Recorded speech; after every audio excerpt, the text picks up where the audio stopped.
আসসালামু আলাইকুম। আপনারা স্ক্রিনে যাকে দেখছেন তিনি হলেন জনাব হান্নান তালুকদার। তিনি ময়মনসিংহের গৌরীপুর উপজেলার নন্দুরা গ্রামের একজন সন্তান। ছাত্রজীবন থেকেই তিনি অন্যায়ের বিরুদ্ধে ছিলেন আপোষহীন। আজ তিনি ময়মনসিংহ উত্তর জেলা বিএনপির একজন ত্যাগী, পরীক্ষিত ও কারাবরণে নির্যাতিত নেতা।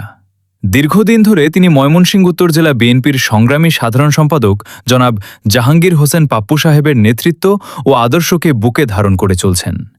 গণতন্ত্র পুনরুদ্ধার, ভোটের অধিকার এবং দেশ ও মানুষের কল্যাণে তিনি নিঃস্বার্থভাবে রাজনীতি করে যাচ্ছেন।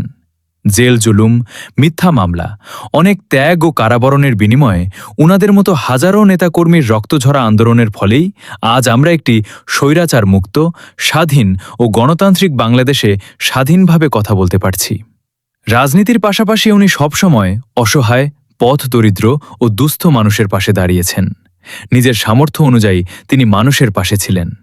মানুষের সুখে দুঃখে ছায়ার মতো পাশে থাকাই উনার রাজনীতির মূল মন্ত্র। তাই গৌরীপুর ২ নম্বর ইউনিয়ন সহ ময়মনসিংহ উত্তর জেলার সকল নাগরিকবৃন্দের প্রতি আমার বিনীত অনুরোধ, আপনারা উনার পাশে থাকবেন, উনাকে সহযোগিতা করবেন, যাতে উনি সামনে আরও বেশি করে মানুষের সেবা করতে পারেন, এলাকার উন্নয়নে কাজ করতে পারেন। আপনারা সকলেই উনার জন্য দোয়া করবেন। মহান আল্লাহ রাব্বুল আলামিন যেন উনাকে সুস্থ, নেক হায়াত দান করেন এবং উনার মনের সকল নেক আশা পূরণ করেন। সবাইকে আন্তরিক ধন্যবাদ। আসসালামু আলাইকুম।